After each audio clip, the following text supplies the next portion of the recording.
Alrighty, boys. So we are back here on some NHL 25, and the Team of the Year nominees finally got released after all of this wait, and all I can say is it has caused more confusion than I've ever seen in a gaming community. I swear to God.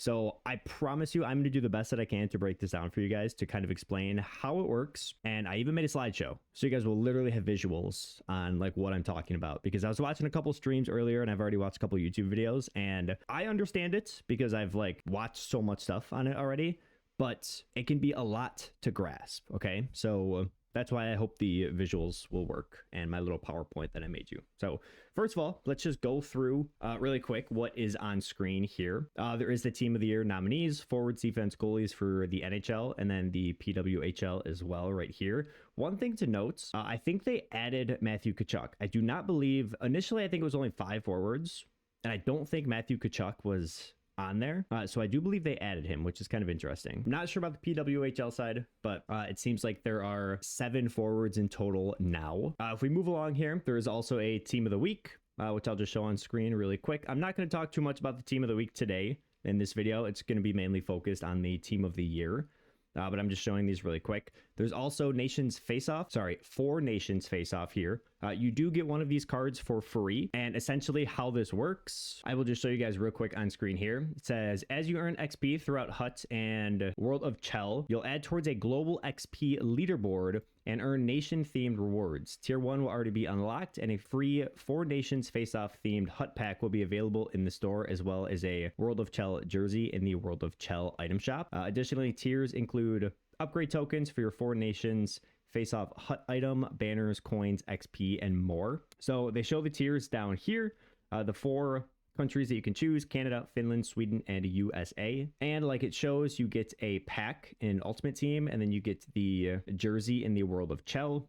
I already opened up my pack, so I'll show you guys that in 1 second. But as you go down to tier 2, for Hockey Ultimate Team, these packs here look like they're just going to be upgrades for your 4 Nations Face-Off player that you chose. And then on the other side, it looks like for the World of Chell, I don't know what this is, maybe like a banner or something. This looks like just a logo, and then some XP and some coins. Not sure if the XP and the coins are going to be for HUT as well. And then down here it says we'll be updating the total XP accumulated in the main menu, so make sure you check back to see what tier the community is at. So yeah, I think that'll be a pretty interesting event that they have going on. I ended up taking Matthew Boldy just because he was from USA. To be honest, none of these players really seem that attractive to me. Maybe I'll put Boldy on like my 4th line or something, maybe not 100% sure. Honestly, I just like, if I don't like the player, not that I have anything against these players, they're just like none of my favorite players, they're probably not gonna find a spot on my roster. So, which kind of sucks, but it is what it is. Now, if we move on to the store here, the 4 Nations rewards, I already opened my pack, so I don't have any to display at this time, but you will have a free pack here. And then if you go over to the next one, the Team of the Year, you will also have a free pack to open here as well. I'm not sure if this is going to be daily or if it's just a one-time thing. So I'll have to check back again tomorrow just to make sure on that. But I already did open mine. I will show you all of the Team of the Year players that I pulled in just 1 second. But first, we are going to go to the nominees. So this is the set. Okay, so it says random 85 overall Team of the Year nominee player, untradeable. And you are to trade in 83 plus overall cards. Could be from any league, any card style. Just has to be 83 or higher, and you will get an 85 overall Team of the Year nominee player. Now, I already traded in a handful of 83 overalls, so I opened up not a decent amount. I opened up like 5 packs, 6 packs maybe. And these are the ones that I ended up pulling. So Emma Malteus, don't know how to say her last name, but I ended up pulling her. No idea who that is. The first one I got was Leon Draisaitl, pulled him out of the free pack. And then we also got a Quinn Hughes, a Cale Makar, Roman Josi, and Matthew Tkachuk. So currently, I don't know what my plan is going to be. I do want to try to get through as many objectives as I can and maybe see if I can open up some free packs or something just to pull as many 83 overalls as I can, just so I can trade all of them in. Again, just to gather as many of these 85 overall nominee cards as possible. So the key question here is, what do you do with the 85 overall nominee cards once Friday rolls around? So if we go to the EA Sports website here, it says that Team of the Year nominees items will be usable in sets to build towards Team of the Year winner items. Team of the Year nominee winners provide 6 times value than non-winning Team of the Year nominee items when used in the Team of the Year winner trade-in sets. And then it also says this will not be the only path / set to acquire Team of the Year winners. I will come back to this last parts a little bit towards the end of the video, but for now we're kind of focused on a winner is worth 6 times, a loser is worth essentially 1 time. Okay. All right. So moving on to my handy dandy little slideshow here that I made on Canva. I'm going to try to go through this relatively quick, but I'm also going to try to be as descriptive as I can. So just bear with me here for 1 second. So starting on the first slide here, I just have 3 cards listed. Okay. Just a regular 83 overall that we can trade into a set. This Cale Makar, so I have this Cale Makar outlined in green. For the sake of this PowerPoint, we are just going to pretend that Cale Makar becomes a Team of the Year player, okay? And then Adam Fox, he is highlighted in red. Again, for the sake of the PowerPoint, we're just going to pretend that Cale Makar does not become a Team of the Year player, right? So if I move on to slide 2, as I described earlier, you can trade in 3 83 overall cards and you will get an 85 overall nominee. Now, again, we're not going to know until Friday, so we don't know if this is going to be a loser or if it is going to be a winner, right? Once Friday rolls around, say you pull a Cale Makar and he becomes a winner, he will then be able to be traded in for 6 times collectibles. Okay, it says 6 times. I'm going to assume it's just 6 collectibles. EA's website doesn't say 6 collectibles. It just says times 6 value. So again, for the sake of this PowerPoint, I'm just going to try to be as simple as I can. We'll just say Cale Makar becomes a winner and you can trade him in for 6 collectibles. And then our Adam Fox here does not become a winner. He will be able to be traded in for 1 collectible. All right. Now, again, this is kind of like what I just described. Cale Makar, your nominee, can be traded in for the 6 collectibles that can be put towards your Cale Makar Team of the Year. Okay, so simple so far. And then same thing with Adam Fox. Since he did not win, he can be traded in for 1 collectible that will be put towards your Cale Makar Team of the Year. Now, here's what we don't know. We do not know how many collectibles the Team of the Year is going to be. I've seen some stuff kind of floating around on Reddit. Some people were saying probably 40 collectibles, but again, just kind of going off of EA's website and their Twitter page, they have not confirmed anything. So we do not know how many collectibles it is going to be. It could be 20, it could be 30, it could be 40, it could be 50, it could be 100. Probably not, but we don't know. Another thing that we don't know. So say you have a Quinn Hughes nominee, and say you also have a Cale Makar nominee. And again, for the sake of this video, we're just going to pretend that Quinn Hughes and Cale Makar end up winning the Team of the Year on Friday, okay? What we don't know is, will you be able to trade in your Quinn Hughes for 6 collectibles that can be put towards a Cale Makar? Or do the Quinn Hughes collectibles only go towards the Quinn Hughes Team of the Year? Does that make sense? So my guess is you will be able to trade in like the Quinn Hughes collectibles for a Cale Makar Team of the Year. And the only reason why I think that is because on EA's website here, it just says Team of the Year nominee winners provide 6 times value than non-winning Team of the Year nominee items when used in a Team of the Year winner trade-in set. So it doesn't say anything about like the nominee winner specifically being put towards the Team of the Year winner, if that makes sense. I don't know. Like I said, this is extremely confusing.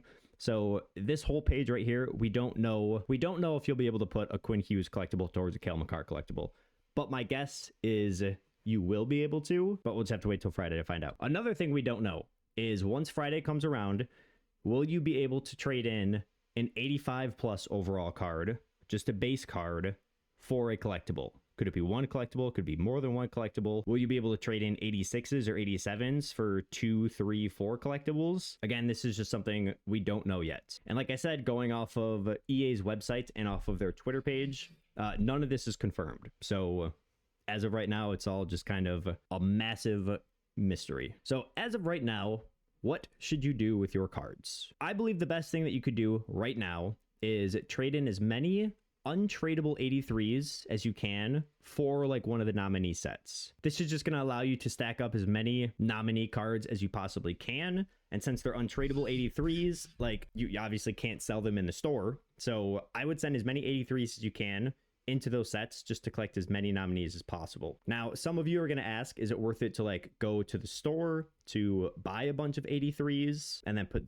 those towards the nominee? Honestly, it's up to you. Just keep in mind that the 83s on the marketplace right now are going to be extremely inflated compared to what they normally cost. So that's more or less just kind of your decision. If you want to take the chance and you want to spend however many coins it is to get 383s and put it towards a nominee sets, by all means go for it. But like I said, that one's really just up to you. Next thing I would do is I would currently save all of your 85s.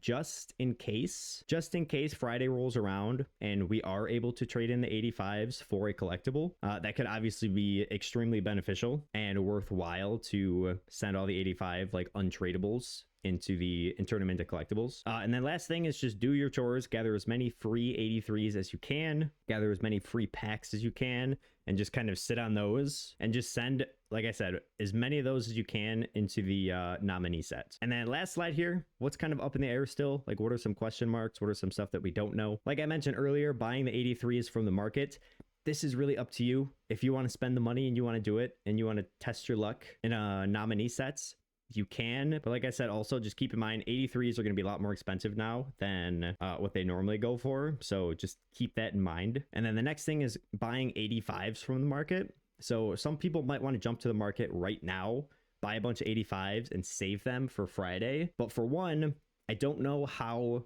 expensive the 85s are in the marketplace right now. And then for two, we don't know for sure if we're going to be able to use an 85 for a collectible. Chances are probably, but like I said, it's just not confirmed yet. So that's just another risk that, you know, you'll be willing to take. And then lastly is trading in 84s for the nominee card sets.